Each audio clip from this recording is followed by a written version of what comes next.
Lineage Eternal, the action RPG a lot of us have been waiting for. It has the potential to be the next big ARPG. So the closed beta date was announced last week, showing off some actual innovation for the genre, which I'll break down for you right now. So at this point in time, I've been on the market for either some new action RPGs that are innovative in some way or dramatically new content in the existing choices that we all have, right? So let's just catch up you, the audience, and myself on some of the existing features, but also the newest features like the Eternal system. Okay, so we got 13 classes, the latest being the Assassin, obviously. The game is still an MMORPG. It can hold hundreds of players in the same area. Guys, it's a fucking MMO, so if you're worried about it, chill. There's both dynamic, randomized dungeons with huge raids. If MMOs turn you on, then you should be pitching a tent right now. It's got all the good stuff that you would expect. Lastly, PvP and PK is in the game. I know it's super important for veterans of Lineage. So, okay, enough of the basics. Remember that innovative stuff I was talking about earlier? Well, let's get into that. The Eternal system and cloud support. Here's how the Eternal system works. Instead of your standard class system in every action RPG ever, you're able to run a maximum of 4 of the classes at once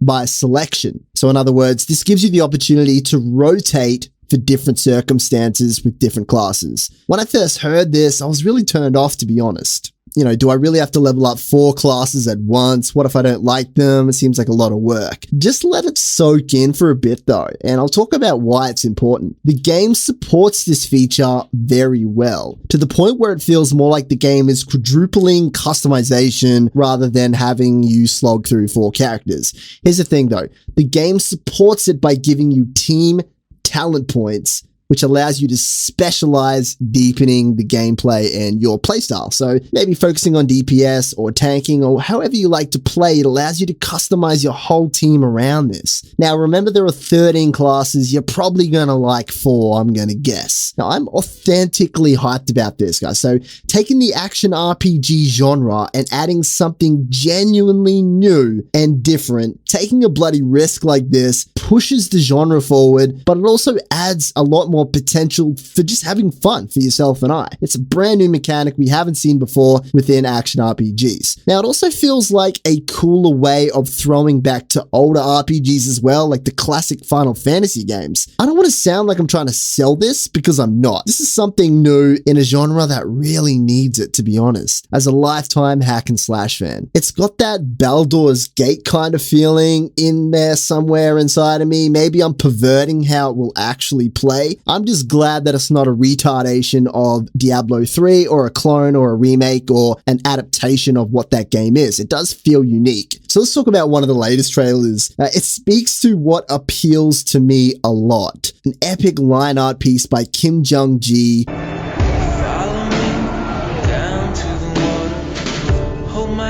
With Into the Shadows by Killer Tracks as the background song. The combination of those two things are awesome, but I think this might be me more appreciating the marketing rather than the message that the marketing gives off itself to consumers. So anyway, the last feature I want to talk about is cloud support. It sounds boring, but it's not. It's actually really cool. The game looks like it's using a cloud streaming tech to push the game on your phone rather than a native application. So I'll go into more details about that, but the UI has significantly changed, which in my opinion was clearly designed to support smaller devices. The old UI was a little bit plain anyway, but before you baby rage here about mobile phones and video games, here's some thoughts to consider. A game for mobile ported to PC, it's not really my thing. A PC game ported to mobile, still not really my thing. The third part about this is, this to me looks like what the Xbox does with the PC and their setup. We have to wait for more details, but my hunch is that this is just going to make your phone or your tablet basically a remote control to either an external server or possibly your own connection at home. What the fuck? Like,